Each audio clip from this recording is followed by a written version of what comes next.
नमस्कार, मैं हूं आपके साथ आस्था कौशिक और आप देख रहे हैं महाबहस। सदन में संग्राम के बीच आज सदन के बाहर संसद परिसर में कुछ ऐसा हुआ जिसका जिक्र हर तरफ है।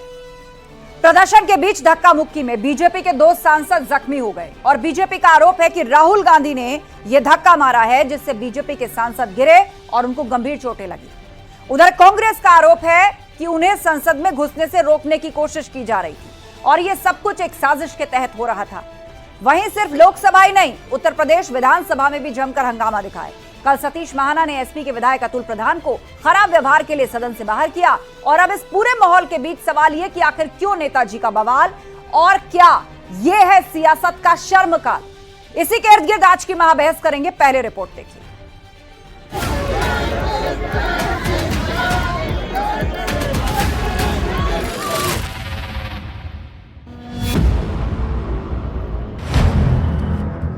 राहुल गांधी ने आकर के एक एमपी को धक्का लगाया, वो मेरे ऊपर गिर पड़ा और मैं। कहाँ चोट लगी सर आपको? कहाँ चोट लगी?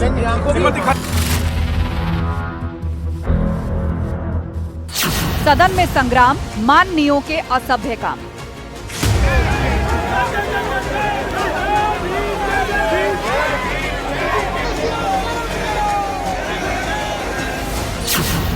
बीजेपी का आरोप, राहुल गांधी ने धक्का मारा। राहुल गांधी एक एमपी को धक्का लगा, मेरे ऊपर गिर पड़ा और मैं नीचे गिर गया। किसने धक्का मारा? राहुल गांधी ने? हाँ, राहुल गांधी ने। किसने धक्का मारा? राहुल गांधी ने? हाँ, राहुल गांधी ने। राहुल गांधी ने भारतीय जनता पार्टी के 2 एमपी प्रताप सिंह सारंगी जी और मुकेश राजपूत जी को बहुत बुरी तरह घायल कराया। कांग्रेस का पलटवार, साजिश हो रही इस बार। ठीक है, कोई मतलब धक्का मुक्की से हमें कुछ होता नहीं है, मगर ये एंट्रेंस है पार्लियामेंट हाउस की और हमारा अधिकार है अंदर जाने का, और बीजेपी के जो मेंबर्स हैं वो हमें अंदर जाने से रोक रहे हैं। ये अब इन्होंने साजिश शुरू की है कि भैया ने किसी को धक्का मारा, ये वो। मेरी आंखों के सामने आप सब ने देखा होगा, खड़गे जी को धक्का मार के जमीन पे गिराया। विधानसभा में संग्राम, महाना वर्सेस अतुल प्रधान। ये तरीका नहीं है। कल ये अतुल प्रधान में आपको बाहर निकालूंगा। आप सबसे ज्यादा न्यूसेंस करते हो, आप सबसे ज्यादा न्यूसेंस करते हो। आप मेरे से बात करोगे, आप मेरे से बात करोगे, ये नॉट लागू होता है ना। मैं आपको पूरे सदन के लिए, पूरे सदन के लिए बाहर निकालूंगा। नेताजी के बवाल, सियासत का शर्मकाल। क्या राहुल, क्या शर्म नहीं आती है? क्या शर्म नहीं आती है? गुंडागर्दी करते हो, बूढ़े को गिरा दिया जाता है। इतना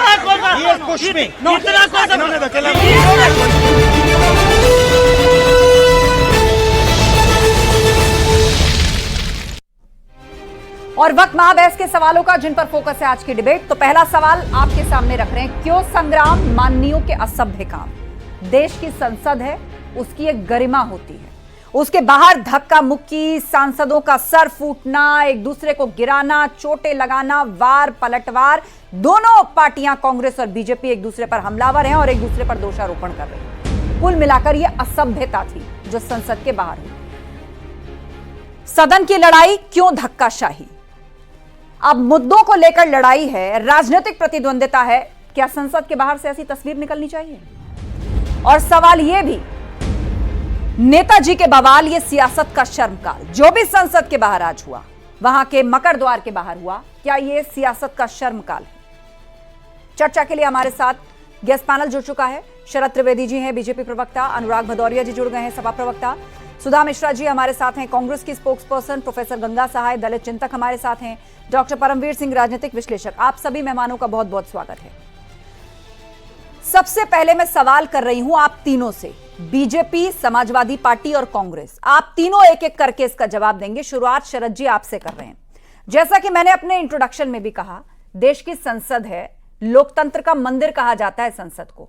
वहां पर लोग चुन करके भेजते हैं कि आप जाइए और हमारे मुद्दे उठाइए, हमारे लिए कानून बनाइए, देश को चलाइए, पॉलिसी मेकिंग करिए, कुल मिलाकर हमारे लिए काम करिए, और वो चलता भी टैक्स पेयर मनी से है। ये बात आप सभी को विदित है। आज संसद के बाहर जो हुआ, इस तरह तो छात्र संघ चुनावों में भी नहीं देखा जाता। एक दूसरे को धक्के दिए जा रहे हैं, किसी के सर में चोट आ रही है, कई महिला सांसद आरोप लगा रही हैं कि मेरे इतने करीब आ गए कि मैं असहज हो गई। कुल मिलाकर ये जो तस्वीर थी, ये बेहद शर्मनाक थी। और सवाल यही उठ रहा है कि क्या बस यही होना बाकी रह गया था? शरद जी पहले आप। आस्था जी, देखिए, बहुत दुखी करने वाली घटना है। जब भारत एक दुनिया की तीसरी सबसे बड़ी अर्थव्यवस्था बनने जा रहा है, उस समय हमारे सांसद जो हैं, ठीक है, आपसी मतभेद होते हैं, हम एक दूसरे पे छीटाकशी करते हैं, एक दूसरे के ऊपर आरोप प्रत्यारोप होता है, ये एक संसदीय प्रक्रिया है। लेकिन इस तरह की घटना जो है बहुत ही दुखद है किसी भी सभ्य समाज में, और वो भी भारत की संसद में ये बिल्कुल नहीं होना चाहिए। आप देखें कि जब आखिरी सत्र था 2014 से पहले, जब कांग्रेस सरकार थी, तो उस समय जो है वो पेपर स्प्रे फेंका गया था संसद में। उसके बाद आज इस तरह की घटना घट रही है, तो ये बिल्कुल बहुत ही निंदनीय है। और वो भी राहुल जी जैसे कद का व्यक्ति अगर इस तरह की घटना को अंजाम दे रहा है तो बहुत ज्यादा दुखी करने वाली है। बहुत इसको कहीं ना कहीं हमें रोक लगाने की जरूरत है कि इस तरह की घटना ना घटे। आप जो करना है करिए, संसद में सरकार का काम है जवाब देना, विपक्ष का काम है सवाल करना, लेकिन इस तरह की अभद्रता बिल्कुल नहीं होनी चाहिए। ठीक है अनुराग जी, दुनिया का सबसे बड़ा लोकतंत्र है भारत, और आज वहां पर धक्काशाही हो रही थी सांसदों के बीच में। यह कौन सी सियासत का तरीका है? देखिए, जिन सांसद महोदय को चोट लगी उसके लिए मैं दुख व्यक्त करता हूं, ऐसा नहीं होना चाहिए। लेकिन सबसे बड़ा सवाल तो ये है, जिसको पार्लियामेंट चलाने की जिम्मेदारी है, जो सत्ता में है, वही धरने पे बैठे हैं। और इसलिए धरने पे बैठे हैं क्योंकि उनको पता है कि बाबा साहब का अपमान हुआ है।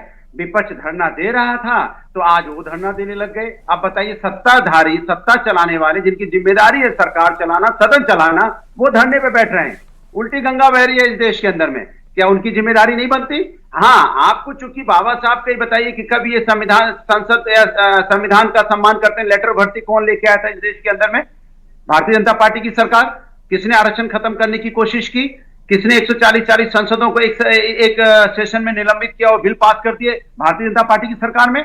भारतीय जनता पार्टी की सरकार चर्चा से भागती है। बांग्लादेश में हिंदुओं पर अन्याय हो रहा है, हम आवाज उठाना चाहते, उस पर चर्चा नहीं करना चाहते। संबल में जिस तरह से दंगा हो रहा है, हम उस पर चर्चा करना चाहते, आप चर्चा नहीं करना चाहते। आप पार्लियामेंट चलाना ही नहीं चाहते, क्योंकि हम महंगाई, बेरोजगारी भी पूछेंगे। किसान धरने पे बैठा हुआ है, हम आज भी किसान है परेशान, हम किसान की आवाज उठाएंगे, क्योंकि पार्लियामेंट नहीं चले, इसलिए सरकार ही धरने पे बैठ गई। बताओ भला, सरकार को धरने पे बैठने की क्या जरूरत है? दूसरी बात, आप वीडियो जो घटना घटी उसका वीडियो लाइए। वीडियो अगर वीडियो में देखा जाएगा, जनता देखिएगी, सब देखेंगे, तो हम लोग अपनी प्रतिक्रिया देंगे। पहले उसका वीडियो क्लिपिंग तो लाइए। होगा, सबको उसी वीडियो का इंतजार है जिससे सच की तस्दीक हो, क्योंकि बीजेपी आरोप लगा रही है कि धक्का मुक्की राहुल गांधी और कांग्रेस के सांसदों की तरफ से शुरू हुई। कांग्रेस आरोप लगा रही है कि बीजेपी ने यह साजिश के तहत किया। कुल मिलाकर तस्वीर बहुत ही शर्मनाक निकली। सुधा मिश्रा जी, एक फीमेल सांसद ने स्पीकर से कंप्लेन की है रिटर्न में कि मैं बहुत अनकंफर्टेबल हो गई, मेरे इतने करीब आ गए, वहां इस तरह का माहौल और धक्का मुक्की बन गई और भाजपा के 2 सांसदों को अस्पताल जाना पड़ा।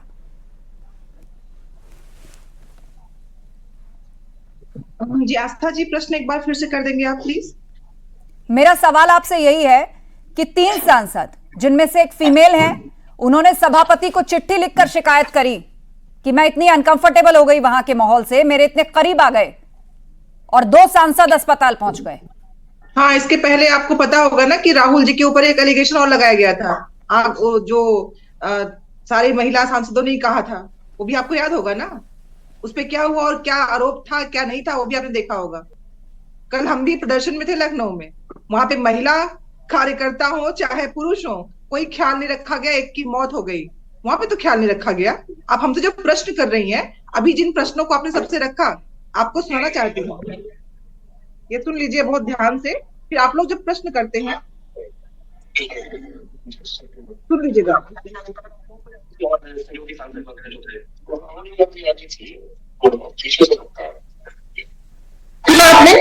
राहुल गांधी आगे थे, पीछे से धक्का आ रहा था, और धक्का क्यों आ रहा था? संसद के अंदर जाने नहीं दे रहे थे।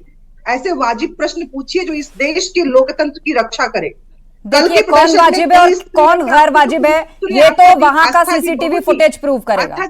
लेकिन तस्वीर बहुत ही शर्मनाक निकली। दुनिया का सबसे बड़ा लोकतंत्र, सुन लीजिए, और वो कोई सड़क पर कार्यकर्ताओं का धरना प्रदर्शन नहीं था, वहां सांसद थे, इलेक्टेड सांसद। चली जाऊंगी, सुन लीजिए। और ये कांग्रेस प्रवक्ता बार बार उठ के चले जाने की धमकियां ना दिया करें। आपसे जो सवाल पूछा गया है वही भाजपा से पूछा गया है, वही सपा से पूछा गया है। आप अपने फैक्ट्स रखिए। भाजपा की जिम्मेदारी है देने की। सुन लीजिए मेरी बात, मैं भी वही बोल रही हूँ। यही वही सदन है जहां पे राहुल गांधी जी के ऊपर पहले भी एक बार हो चुका है झूठा एलिगेशन, आज फिर से वही हो रहा है। धक्का मुक्की हो रही है, राहुल जी आगे है, धक्का पीछे से आ रहा है, और कहां जा रहे हैं? अंदर जा रहे हैं। उनको क्यों रोक रहे थे? नेता प्रतिपक्ष को अंदर जाने से रोका क्यों गया? दूसरा प्रश्न, कल हमारे एक प्रदर्शन में हमारे एक कार्यकर्ता की मौत हुई, कितना चला आपका डिबेट? हमने तो देखा ही नहीं। आज आपकी खबर पूरे दिन चली नहीं है लगनी चाहिए, और आज भी गोरखपुर में उनका अंतिम संस्कार हुआ है, ये मैं आपको बता रही हूँ क्योंकि मैंने खुद वो खबर पढ़ी है और एक नहीं 4 बार पढ़ी है। मैम सुन लीजिए, हाँ। मैम सुन लीजिए, चोट नहीं लगनी चाहिए, ये नहीं होना चाहिए। लेकिन राहुल गांधी को आप बना किसने कि राहुल गांधी ने किया? आपको देखिए कि जिनको रोका गया वो क्यों रोका गया। जो सत्ताधारी लोग हैं जिनको बहस करवाना चाहिए वो बहस नहीं करेंगे। खुद अंबेडकर जी पे आप बयान दोगे, हम पूछेंगे प्रश्न तो आप हम पे आरोप लगाओगे। कैसी संसद और कैसे लोग हो गए हैं जहां पे इनको प्रश्न के उत्तर देने हैं, जवाबदेही हमारी तय कर रहे हैं। उत्तर तो आप सबको देने हैं। वहां भीड़ लगी थी, वहां सांसदों की भीड़ थी और विडंबना यही है कि आप उठाकर बीजेपी पर डाल रही है और बीजेपी आपको घेर रही है। हाँ, ये सब कुछ प्रूव करेगा जब संसद भवन के जो मकर द्वार है वहां का वीडियो सामने आएगा और मुझे लगता है बहुत जल्द सामने आएगा क्योंकि मामला पुलिस थाने भी पहुंच चुका है। ठीक है, मैं आपके पास लौटूंगी। 2 और पैनलिस्ट हमारे बीच में, उनकी भी बात पहले सुन लेते हैं। आप प्रोफेसर गंगा सहाय हमारे बीच में, दलित चिंतक। प्रोफेसर गंगा सहाय, आज जो कुछ हुआ वो तो शर्मनाक है ही है, लेकिन इसकी जड़ कहां है? इसकी जड़ में दलित पॉलिटिक्स है, बाबा साहेब अंबेडकर हैं। हालांकि बहन जी सामने आई हैं मसले पर, वो बीजेपी कांग्रेस दोनों को घेर रही हैं, जो स्टैंड उनका हमेशा से रहा है। आपने ठीक पहचाना। वास्तव में ये घटना तो सीसीटीवी कैमरे की फुटेज सामने आते ही स्पष्ट हो जाएगी कि इसमें किसकी क्या भूमिका है। लेकिन इस घटना को प्रधान घटना इसलिए बनाया जा रहा है कि बाबा साहब अम्बेडकर के अपमान को लेकर के एक पार्टी पूरी तरह से घिर चुकी है। पूरे देश में आलोचना हो रही है, पूरे देश में आंदोलन का माहौल है। उससे बचने के लिए दूसरी घटना या दूसरा मुद्दा लाने के लिए ये सब कुछ किया जा रहा है। अभी देश के दलित वंचित समूहों के लोग जिस चीज को लेकर आंदोलित है, मेरे ख्याल से उसी पर हमको ज्यादा विस्तार से बात करने की और समझने की जरूरत है कि उसके क्या क्या पहलू हैं और कौन सी पार्टी दलित बहुजनों की कितनी समर्थक या कितनी विरोधी है। उस पर मेरे ख्याल से हम बात कर सकते हैं क्योंकि नहीं क्योंकि इसमें तो देखिए जांच होगी और जिसमें सीसीटीवी फुटेज से ही ये स्पष्ट हो पाएगा कि किसने किसको धक्का दिया, नहीं दिया, क्या हुआ, या ये सिर्फ निर्मित किया हुआ मामला है।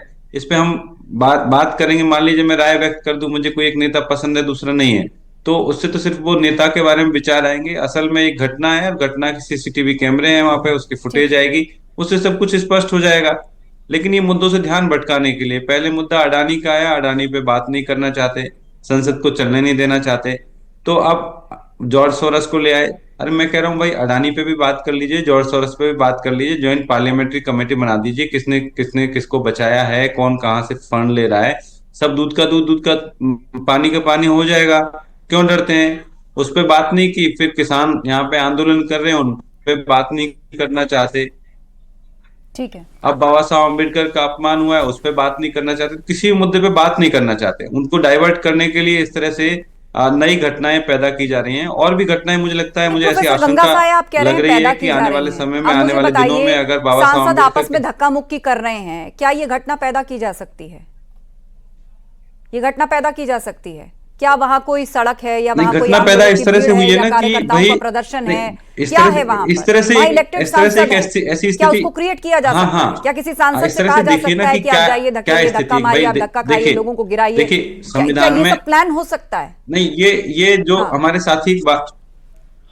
साथी एक वाजिब सवाल पूछ रहे थे, जो पहले बोल रहे थे कि जिनकी सरकार है वो बाहर किसके बारे में प्रदर्शन कर रहे हैं। ठीक है, वो संसद को चलाने की उनकी जिम्मेदारी है, सरकार को, देश को चलाने की उनकी जिम्मेदारी है।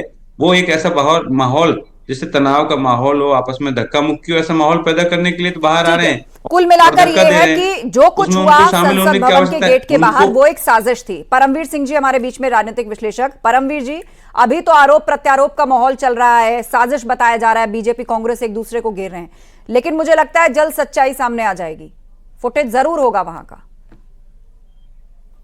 देखिए, बात क्या है कि आज हमारा जो देश है, दुनिया का सबसे बड़ी आबादी हम है और दुनिया की एकमात्र सबसे पुरानी डेमोक्रेसी भी हम ही लोग हैं। हमारे जो एशिया में जहां पर हम रहते हैं, हमारे इर्द गिर्द कहीं डेमोक्रेसी नहीं है, चाहे वो चाइना हो चाहे पाकिस्तान हो। और उस देश के अंदर आज जो संसद में देखने को मिला, तो इसके ऊपर महराज फैजाबादी का एक शेर बहुत सटीक बैठता है क्योंकि अब शायरी में मीर और गालिब के जमाने अब कहाँ, शोहरतें जब इतनी सस्ती हो अदब देखेगा कौन। ये जो मारपीट हो रही है, महिलाएं असहज हो रही है, महिला MP असहज हो रही है, किसी के खून निकला है, तो ये बड़ी समस्या वाली बात है। बात क्या है, देखिए हमें इवॉल्व होना पड़ेगा। इवॉल्व कैसे होना पड़ेगा, बात देश में सब बातें हो रही है कि अडानी के मुद्दे पर बात नहीं हो रही, जॉर्ज सोरोस के मुद्दे पर बात होनी चाहिए। अभी अमेरिका का इलेक्शन कंक्लूड हुआ है, वहां के एक बहुत बड़े उद्योगपति हैं, अपना वो टेस्ला कंपनी के मालिक, वो लगातार राष्ट्रपति के साथ में है, खुलकर डोनाल्ड ट्रंप के साथ रहे हैं। और यहाँ पर हमारे देश में भी जहां से देखना होगा, नेहरू जी कितने पैसे वाले लोग थे, वो उस समय हमें देखा हुआ है हमने कि उनके कपड़े भी बाहर से धुलने जाते थे। लेकिन आज माहौल ऐसा बना दिया गया कि जो कोई उद्योगपति है या कोई काम कर रहा है, उपक्रम कर रहा है, पैसा कमा रहा है ज्यादा, तो उसको बुराई की नजर देखा जाता है। इन चीजों से इवॉल्व होना पड़ेगा। जनता की बात उठाने के लिए केवल लाठी डंडा चलना ही जरूरी नहीं है। धक्का मुक्की करके प्रशासन के साथ या पुलिस के साथ में हम जनता को ये हम हीरो बन के नहीं दिखा सकते। एग्रेशन मुद्दों में होना चाहिए और सही मुद्दों का चुनाव, और सही फोरम पर सही तरीकों से और सही वक्त पर मुद्दों का चुनाव होना चाहिए। लाठी डंडे धक्का मुक्की से कुछ हासिल नहीं होता, तस्वीर शर्मसार होती है। इन्होंने बड़ी महत्वपूर्ण बात कही कि स्वीकार कर लेना चाहिए कि हाँ भाई, अडानी से मेरी दोस्ती है, क्या बुराई है, वो एक बिजनेसमैन है, मैं एक नेता हूँ, बस स्वीकार कर लीजिए। कोई पूरे देश की दोस्ती है, कोई बुराई नहीं है। बिरला का जमाना हमें याद है, सीके बिरला, हाँ, बिल्कुल दोस्ती हो सकती है, स्वीकार करने में डर रहे हैं, पता नहीं पढ़ा है मैंने भी वो किस तरीके से कहता है। मैं यही बात कह रहा हूँ कि जैसे अगर डोनाल्ड ट्रंप के साथ में अगर एक एलन मस्क घूम सकता है, हमारे देश में क्या ऐसी तस्वीर देखने को ही नहीं मिल सकती? क्या वो नागरिक नहीं है इस देश का? मुझे पक्ष विपक्ष दोनों समस्या है। दोनों लोगों को कहना चाहिए भैया अपने जीवन में कोई बना है इस तरीके से, तो उसको स्वीकार करने में कोई समस्या किसी को नहीं होनी चाहिए, चाहे सरकार हो चाहे विपक्ष हो। ठीक है, शरद चतुर्वेदी जी, त्रिवेदी जी। आस्था जी, देखिए जो अभी बात कही गई है कि अडानी पे बात नहीं कर रहे हैं, हम तो कह रहे हैं कि अडानी पे बात करिए। आप बताइए कि अडानी से आपने कितने पैसे लिए थे जब MNTC की मोनोपोली आपने खत्म की थी? और ये अडानी जी ने राजीव जी के बारे में कहा है कि उन्होंने खत्म की थी, मुझे पहली बार मौका मिला है ट्रेडिंग में आने का। उसके बाद किसने मुंद्रा पोर्ट दिया था गुजरात का? वो कांग्रेस ने दिया था। ओमन कैंडी जी ने जो लोकार्पण किया है और उसका शिलान्यास किया था, जो विजयगन पोर्ट है केरल में, वो इन्होंने किया था। 65,000 करोड़ का निवेश राजस्थान में गहलोत सरकार ने किया है। 35,000 करोड़ का निवेश छत्तीसगढ़ में इनके कार्यकाल में हुआ है। जो गोडा प्रोजेक्ट है बंगाल में, जो पावर सप्लाई कर रहा है बांग्लादेश को, वो इनके कार्यकाल में हुआ। हम तो बात करने को तैयार है। सबसे पहले आप बताइए कि आपने कितने पैसे लिए हैं, और इसमें और नेहरू जी के समय में किस तरह मुंद्रा जो थे, हरिदास मुंद्रा, उनसे जो है वो पैसे देते थे कांग्रेस को, और उसको बचाने के लिए LIC के फंड इस्तेमाल किए थे। और ये इंदिरा जी के पति परमेश्वर ने कहा है, ये हमने नहीं कहा है। तो ये पहले तो ये बताए ना। और यहां पे मुद्दा ये नहीं है, आज का मुद्दा यह है कि अगर बात हो रही है, नहीं हो रही है, कोई चीज आपको गलत लग रही है, सही लग रही है, तो आप उसमें बहस करिए, आप प्रिविलेज मोशन मूव करिए। पार्लियामेंट में 50 तरीके मूव करने के। लेकिन आपने मतलब राहुल जी जो हैं वो इतने मतलब ठीक है युवा नेता है, लेकिन इतने भी युवा नहीं है कि बीजेपी के 2 सांसदों ने कहा आइए आप हमको धक्का दीजिए और हमने इस सिचुएशन को क्रिएट करी कि इसका हम फायदा उठा सकें। अरे अंबेडकर के बारे में बात करनी है, हम बात करने को तैयार है। आप बताइए कि अंबेडकर को आपने पहली जो पर्चा लेके आप गांधी जी के पास गए थे कि इनको हम कैबिनेट में लाएंगे, उसमें अंबेडकर का नाम क्यों नहीं रखा गया? क्यों अंबेडकर को 2 बार हराया गया? और जिसने अंबेडकर को, बाबा साहब अंबेडकर को हराया, उसको 70 में आपने पद्म भूषण की उपाधि दी है। तो ये तो इनको बताने की जरूरत, क्यों नहीं उनको रत्न दिया गया?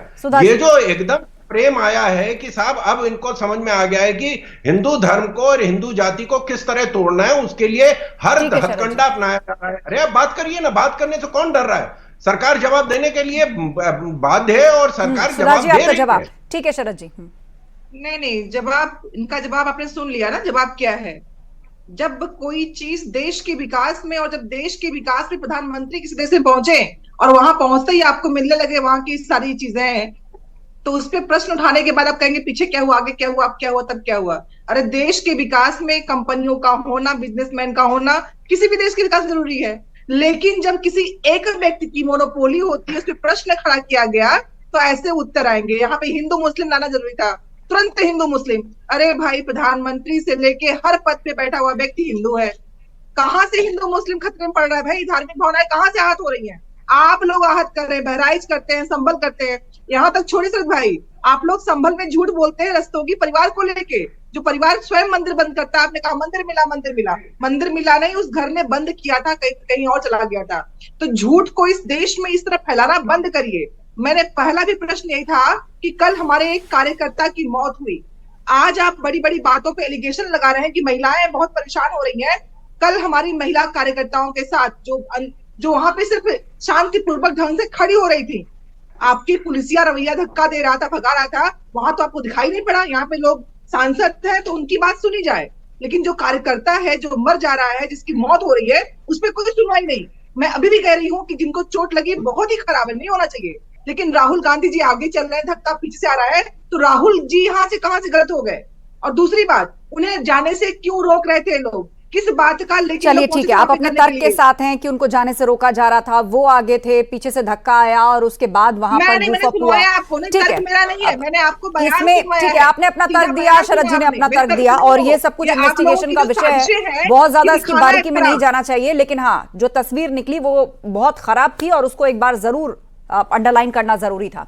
अनुराग जी, विधानसभा के अंदर अशोक प्रधान जी को पूरे सेशन के लिए निष्कासित कर दिया स्पीकर ने, क्योंकि वो नॉन पार्लियामेंट्री वर्ड्स का इस्तेमाल कर रहे थे, उनका बिहेवियर बहुत लाउड था, सही नहीं था, इसीलिए सभापति ने उनको निष्कासित कर दिया। तो देश की संसद ही नहीं, विधानसभा के भीतर भी आप ही के पार्टी के विधायक विधानसभा में सवाल, सरकार के खिलाफ सवाल उठाना, सरकार की नीतियों के खिलाफ सवाल उठाना, मुद्दों पे बात करना, जनता के मुद्दों पे बात करना, जनता के हित की बात करना, ये असंवैधानिक कब से हो गया?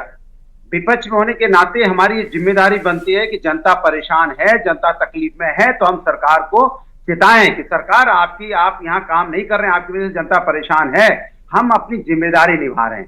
सरकार अपनी जिम्मेदारी निभाती है। भैया ज्यादा सवाल पूछ रहे हो तो आपको तो हम पूछने नहीं देंगे, चलिए हटाइए इनको, मार्शल तो उठा के बाहर फेंको। ये भाषा शैली होती है क्या कि मार्शल उठाओ इनको बाहर फेंको? एक विधायक जीत के आया है, जनता की समस्या को उठा रहा है, जनता की समस्या को उठाने दीजिए कि उठाओ मार्शल बाहर फेंक दो। ये ऐसी कौन सी मारपीट कर रहे थे? वो ऐसा कौन सा उन्होंने उठा पटक कर दी थी कि आपको मार्शल को बोलना पड़ा कि मार्शल उठा के बाहर फेंक दीजिए? इसी को तानाशाही बोलते हैं, इसी को बोलते हैं विपक्ष की आवाज दबाना, इसी को बोलते हैं विपक्ष का गला घोटना, आवाज का यहाँ पे गला घोटना, जनता की आवाज का गला घोटना। हम जनता की आवाज के लिए विपक्ष में बैठे हुए हैं, जनता की आवाज उठाते हैं, हम कोई व्यक्तिगत आवाज नहीं उठाते। अतुल प्रधान कोई व्यक्तिगत बात नहीं कर रहे थे, जनता की आवाज उठा रहे थे। आपने कहा शरद जी उठा रहे हो, जनता की आवाज नहीं उठाने दिया जाएगा। मार्शल इनको बाहर फेंको, जनता की आवाज उठा रहे हैं बहुत ज्यादा, ये कमाल है। जनता की आवाज उठाने में आप बाहर फेंक दोगे आप? देखिए, समाजवादी पार्टी की लोकतंत्र में आस्था तो पहले दिन से है। 92 में पार्टी आई थी, 93 में जो पहली, अरे मैं आज की बात पूछ रहा हूँ, फिर 92-93 चले गए। जवाब देने मैं पूछ रहा हूँ, आज बताइए, जवाब देने आज बताइए संभल में दंगा क्यों हुआ? अनुराग जी, ये संभल को बीच में मत लाइए, डिरेल मत करिए। क्यों नहीं लाऊंगा? जनता की आवाज है, जनता की बात उसी पर चर्चा होगी। शरद जी बोलिए, उसी पर चर्चा कर रहा हूँ। 93 में 28, आज तो इनके विधायक को सिर्फ बाहर करा गया है। 93 में तो 28 विधायक अस्पताल पहुंच गए थे, और इन्होंने नारी सम्मान में, दलित सम्मान में अस्पताल पहुंच जाए क्या? जो हमारे विधायक आप अस्पताल पहुंचाने के चक्कर में क्या बोल रहे हैं आप? के माननीय जो विधायक, आप क्या बोलना चाहते हैं कि विधायकों को अस्पताल में पहुंचाने के चक्कर में क्या जाके? और इनके मुख्यमंत्री वो खुद धमकी दे रहे थे। अनुराग ठाकुर जो लखनऊ के आईजी रेंज है, उनको धमकी दे रहे थे, समझ लो, पहचान रहे हो मैं कौन बोल रहा हूँ? तो मैं जो बोल रहा हूँ उसका जवाब नहीं, तो आए बाय साहब बोलने लगे, आए बाय साहब बोलने लगे। सवाल हो रहा है कि आपने एक विधायक को पार्लियामेंट विधानसभा में आवाज उठाने से क्यों रोका, तो आए बाय साहब बोलने लगे। कमाल है, बड़ा अधिकारियों से प्यार हो गया भाई। अधिकारियों से प्यार मतलब समझते हो? अनुराग जी नहीं, आप बीच में बोल रहे हैं। अधिकारियों से प्यार मतलब जनता से उनकी पूरी बात सुन लीजिए। आप जनता से रोज बना रहे हो, बड़ा अधिकारियों पे प्यार आ रहा है आपको? वाह भाई वाह, अधिकारी प्रेमी सरकार है क्या? अनुराग जी, उनको जवाब देने दीजिए ना। नहीं, वो बड़ा प्रेम दिखा रहे हैं, जनता से प्रेम कर लो। ठीक है, आप अपने तर्कों से प्रेम करते हैं, वो अपने तर्कों से प्रेम करते हैं, उनकी भी तो बात सुन लीजिए ना। बोलिए शरद जी। वो 92-93 में चले गए, हम बात आज कर रहे 2024 की। कितने साल पीछे चले गए, जब तो जन्म भी नहीं हुआ है यहाँ पे। ना कि आप नहीं, आज लोग 35-36 साल के, 30 साल के लोग हैं, और ये 92-93 में जा रहे हैं। अभी की बात क्यों नहीं कर रहे भैया? 2024 की आज की बात करने में क्या दिक्कत हो रही है?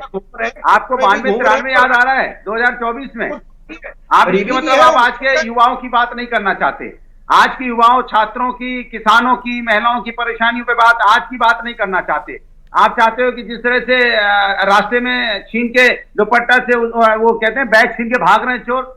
अनुराग जी, ये आपके भाषण का मंच नहीं है, आप शांत हो जाइए, शांत हो जाइए। शरद जी 30 सेकंड बचे हैं मेरे पास, लास्ट रिमार्क। हाँ शरद जी, बलात्कार जैसी घटनाएं बच्चों से होती हैं, इससे बलात्कार जैसी बातों के बारे में मैं आज की बात कर रहा हूँ। हाथरस याद है, उन्नाव याद है, कुल मिलाकर विषयों के भटकाव से कुछ भी हासिल नहीं होगा।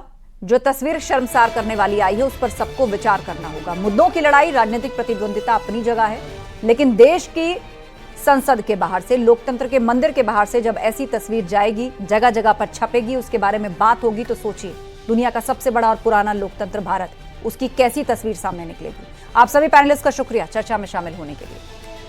तो कांग्रेस का आरोप है कि उन्हें संसद में घुसने से रोकने की कोशिश की जा रही थी और यह सब कुछ साजिश के तहत हुआ। लेकिन सिर्फ लोकसभा ही नहीं, उत्तर प्रदेश विधानसभा में भी हंगामा देखने को मिला। कल सतीश महाना ने एसपी के विधायक अतुल प्रधान को खराब व्यवहार के लिए सदन से बाहर कर दिया और पूरे के पूरे सेशन के कार्यकाल से उनको निष्कासित कर दिया गया। सवाल यह कि आखिर क्यों नेताजी का बवाल, और क्या यह सियासत का शर्मकाल है? महाबहस में इतना ही। खबरें जारी हैं, बने